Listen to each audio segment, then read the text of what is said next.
Mercredi 25 décembre 2024, mesdames et messieurs, bonsoir et bienvenue dans cette grande édition du journal sur Mandico Télévision. Tout de suite, les sommaires.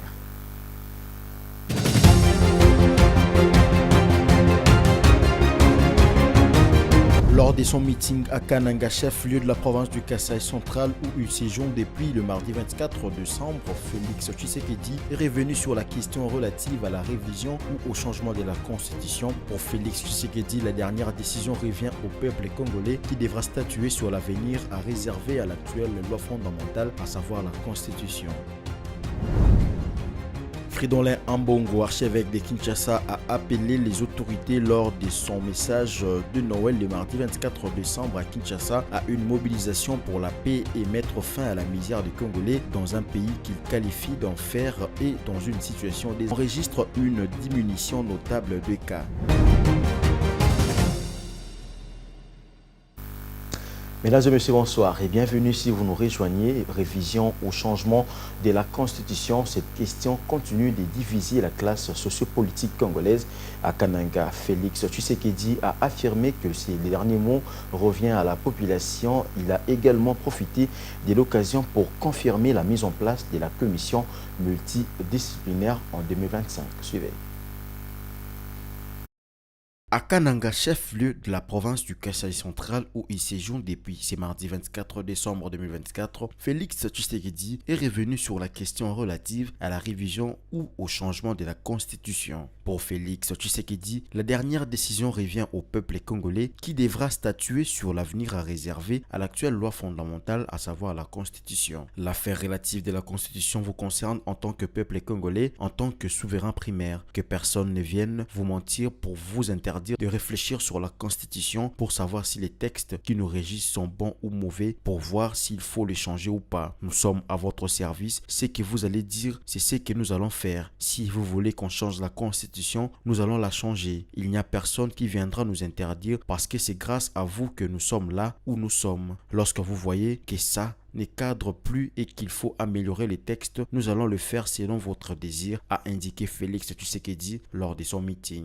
Félix Tshisekedi a rassuré quant à la mise en place d'une commission multidisciplinaire censée réfléchir sur l'avenir de la Constitution. Lorsque nous commencerons la nouvelle année 2025, je vais mettre en place une commission multidisciplinaire composée des Congolais pour réfléchir sur cette question. Une fois leur travail terminé, ils vous proposeront les conclusions et la dernière décision vous reviendra. Si vous voulez le changement, nous allons changer. Si vous voulez que ça reste comme ça, il en sera ainsi. C'est pourquoi je vous demande de faire attention à certains de nos frères qu'on envoie qui sont manipulés pour venir vous mentir, a ajouté Félix Tshisekedi. Le débat autour de la révision ou du changement de la Constitution continue de diviser la classe sociopolitique congolaise. Lors de ses récents voyages à l'intérieur du pays, Félix Tshisekedi avait annoncé la mise en place dès l'année prochaine d'une commission nationale multisectorielle chargée de proposer une constitution adaptée aux réalités des Congolais et rédigée par les Congolais. Il estime que l'actuelle loi fondamentale avait été rédigée à l'étranger et que certaines de ces dispositions bloqueraient le bon fonctionnement des institutions de la République. Du côté de l'opposition, représentée notamment par le camp Joseph Kabila, Katumbi, Fayulu, Matata et plusieurs mouvements de la société civile, ces plans diaboliques qui consacrent la balkanisation du pays représentent une menace grave pour la souveraineté nationale et la démocratie en République démocratique du Congo. Ils envisagent dans les prochains jours d'entamer des manifestations pacifiques dans les rues de Kinshasa et ailleurs pour exiger le respect de l'actuelle constitution de la République démocratique du Congo.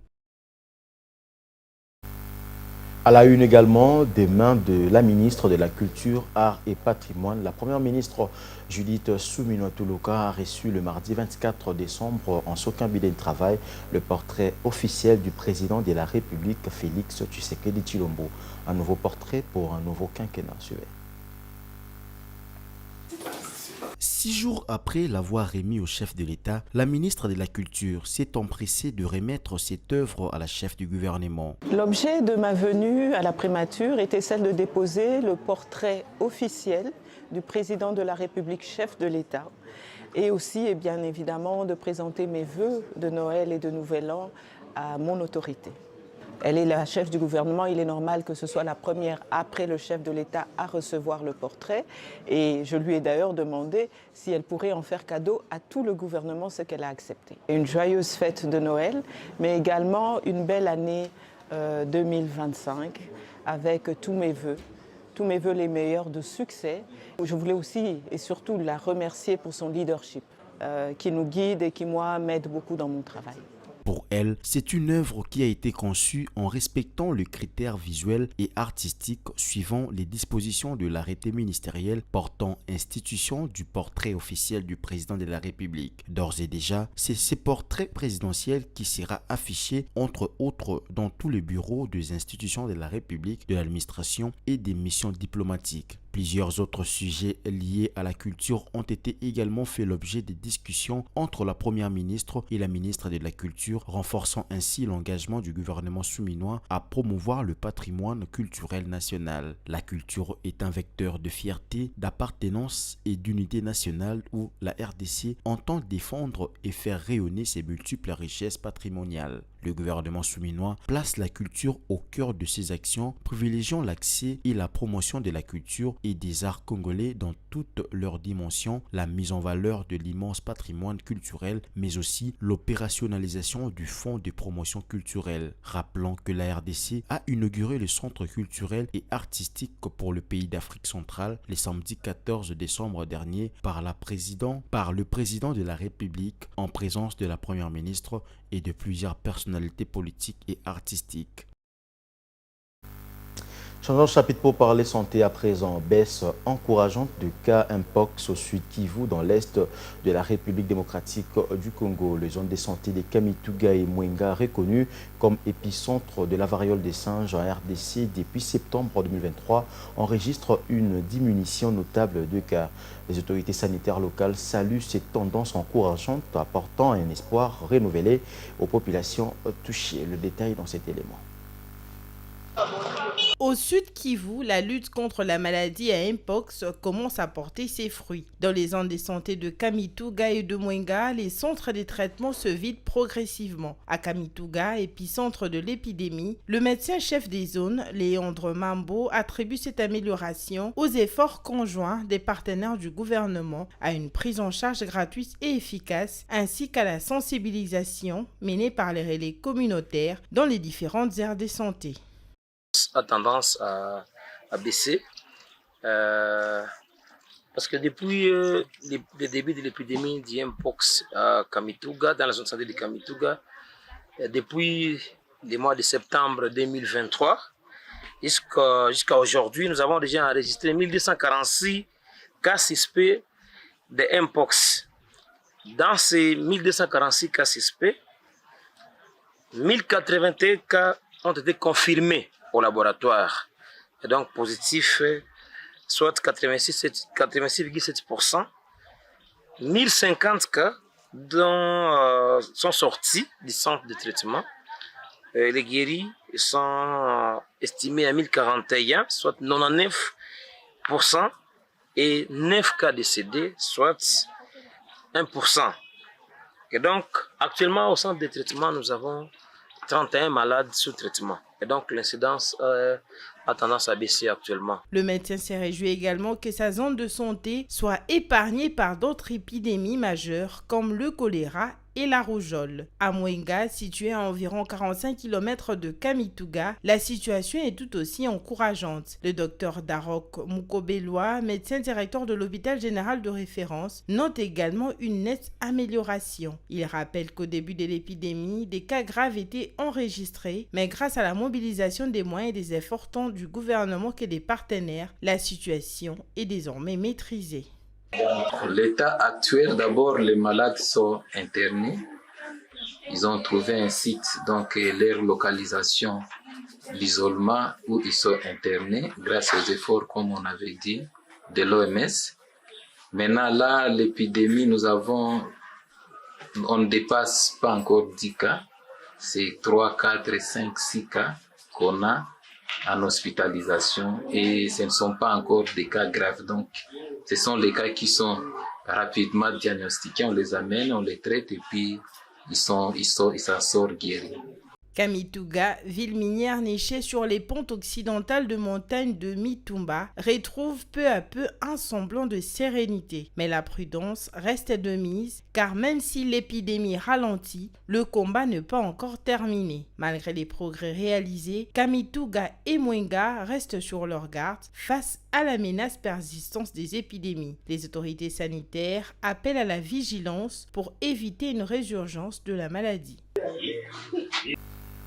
Toujours en santé, pour répondre aux besoins en soins médicaux de militaires engagés sur les différents fronts de la région de Béni-Lubero, aussi pour renforcer la collaboration civilo-militaire, le général-major Chico Chitambwe a lancé depuis juillet dernier un projet ambitieux de la construction d'un hôpital moderne, une initiative qui vise à offrir des soins appropriés tant aux militaires blessés qu'à la population locale. Suivez.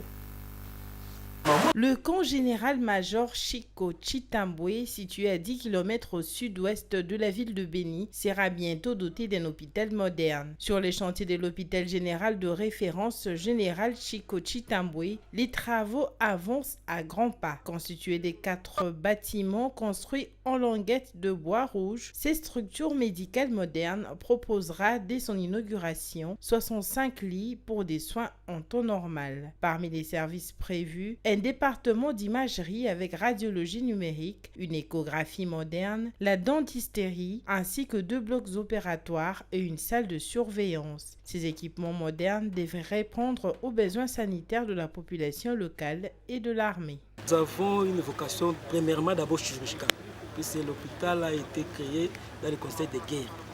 Alors, pour appuyer d'abord les militaires qui venaient du front, voilà l'idée de cet hôpital. Mais c'est pour aussi la population de Béni.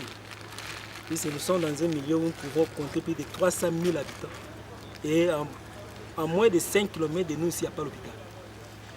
Il faut aller jusqu'à Béni pour trouver un peu l'hôpital. Donc voilà un peu, cet hôpital va servir et les militaires et la population environnante, c'est pour les gens de Béni. Plusieurs officiers héritant cette structure sanitaire ont vivement salué cette initiative du général-major Chico Chitambwe de la construction d'un hôpital moderne pour les militaires et les civils de la région. Ils estiment que la présence de cette formation hospitalière dans cette contrée va réduire tant soit peu les évacuations fréquentes vers Goma au nord Kivu. C'est un bijou qui me laisse sans voix. En effet, les FARDC viennent de bénéficier d'une véritable structure moderne. Vous avez vu les équipements, nous avons circulé, nous sommes allés en salle d'opération, à la salle de dentisterie, on a visité les hébergements, les lits d'hospitalisation, la salle de travail, de maternité et consorts. Déjà avec ce qui est fourni comme matériel, qui a suivi la construction de cette belle infrastructure avec tous ces bâtiments, je pense que c'est une œuvre à encourager. C'est une initiative très louable. À noter que les soins à l'hôpital général de référence général Chico Chitambwe seront entièrement gratuits, un atout majeur pour les militaires et la population locale. Avec cet ajout, la région de Béni comptera désormais 2 hôpitaux militaires, renforçant ainsi l'offre de soins dans cette zone stratégique. Poursuivons avec ces journaux au cours d'une messe à l'occasion du réveillon de Noël. Le cardinal Fridolin Ambongo a appelé les autorités congolaises à une mobilisation pour la paix dans la partie est du pays ainsi que dans le Kwango et mettre fin à la misère de Congolais tout en épinglant quelques conditions déplorables auxquelles la population fait face, notamment les infrastructures inexistantes, la flambée de prix sur le marché, l'insécurité généralisée à travers le pays, pour ne citer que cela. Pour l'archevêque de Kinshasa, la RDC ressemble beaucoup à un enfer sur terre. Écoutons ses propos.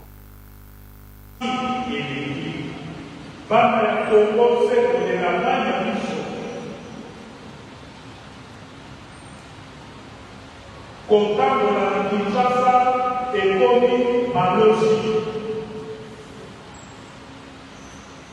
kasi awa Yesu Kristo abotami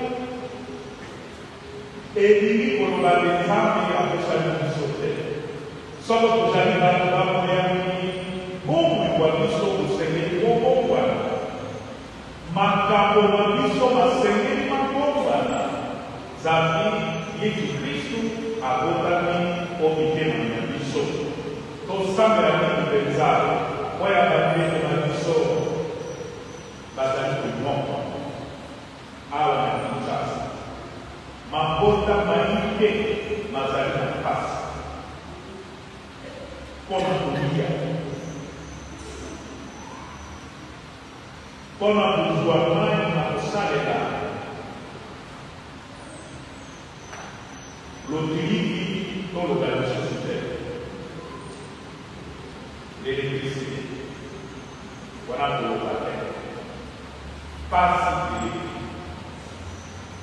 kasi bandeko babiso bazwami kuna na este na ngele bazali na pasi babenga na bango na mboka na bango mpe bakomi badeplace na camp ya barefugie pasi ya koloba te tosambela mpona bandeko babiso bazwami penepene na biso awa na plateau de bateke bavictime ya mobondo kuna na province ya kwalo bato wana batipi plateau de bateke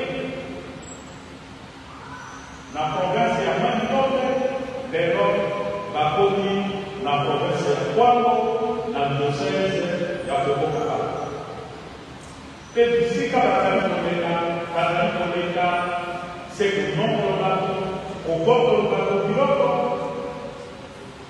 mpe tokoki komituna ekolo ya biso kokolelo ezali lisusu ekolo esika moto akoki komiyoka mpe afandi na ekolo ya ye na boboto mpe moto moko akoya kokomisa ye te.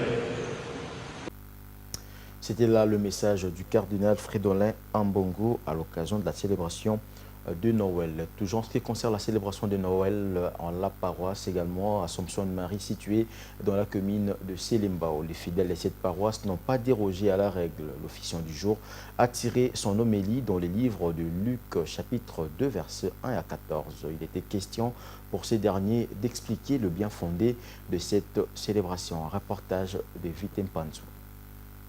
La fête de Noël célèbre la naissance de Jésus-Christ, Fils de Dieu. Elle nous fait sentir Dieu tout proche de nous car il s'est fait l'un de nous. Elle nous révèle le visage de Dieu, le Créateur, le Tout-Puissant, s'est fait enfant. La naissance de Jésus dans une crèche manifeste l'humilité de Dieu. Le roi des rois prend place parmi le petit de notre monde. À Kinshasa, les fidèles de la paroisse Assomption de Marie, située dans la commune de Selimbao, n'ont pas dérogé à la règle. Dans une célébration remplie d'atmosphère festive, le père Géry, vicaire de cette paroisse, a dans son homélie rappelé le bien fondé de cette célébration. Il a tiré dans l'évangile de Luc chapitre 2 versets 1 à 14.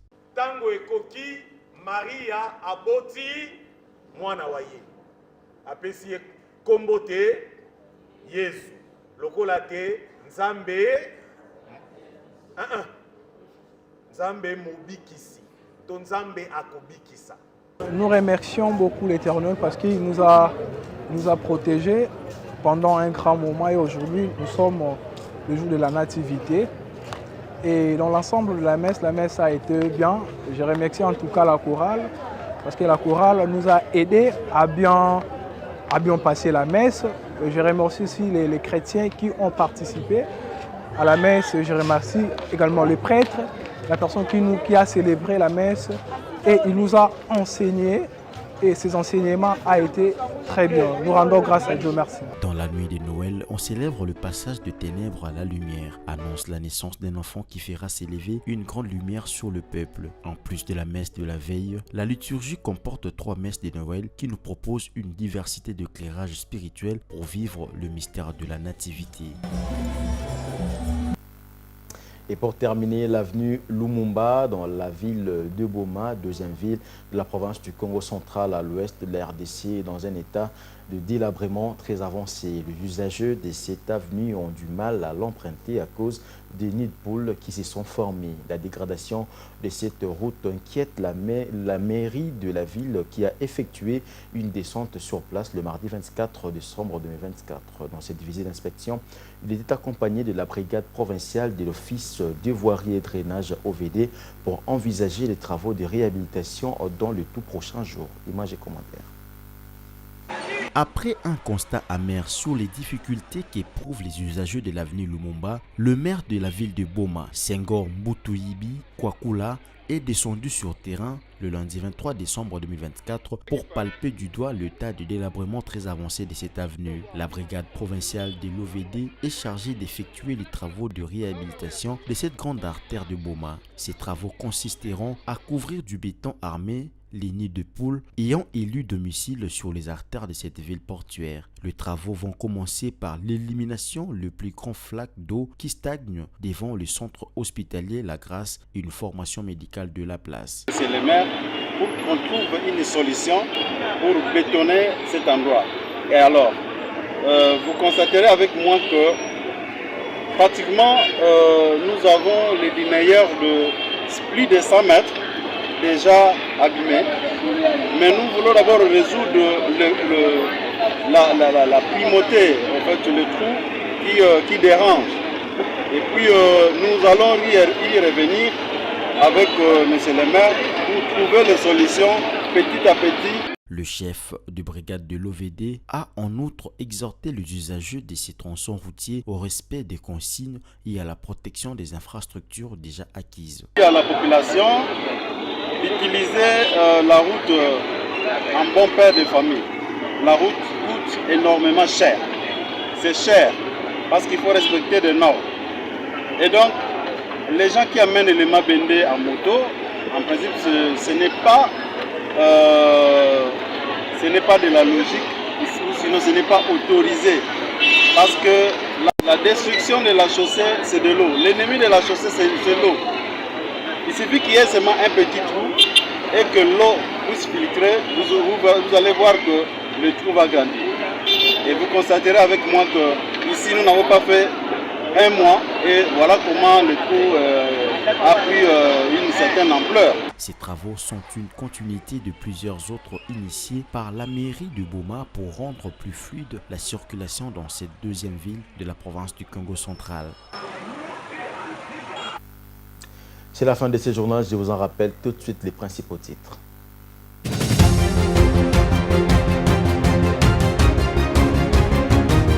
Lors de son meeting à Kananga, chef-lieu de la province du Kasaï central où il séjourne depuis le mardi 24 décembre, Félix Tshisekedi est revenu sur la question relative à la révision ou au changement de la constitution. Pour Félix Tshisekedi, la dernière décision revient au peuple congolais qui devra statuer sur l'avenir à réserver à l'actuelle loi fondamentale, à savoir la constitution.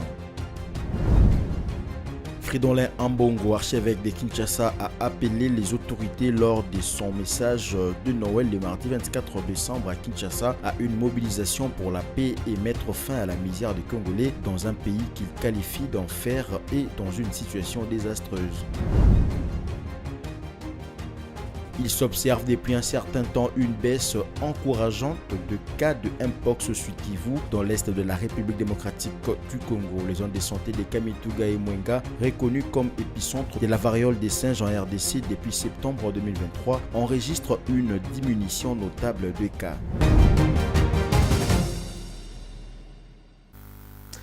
Ainsi s'achève cette grande édition du journal. Mesdames et messieurs, merci de l'avoir suivi. Au nom de la rédaction du Mondico Télévision, nous vous souhaitons joyeux Noël et bonnes fêtes à toutes et à tous. Au revoir.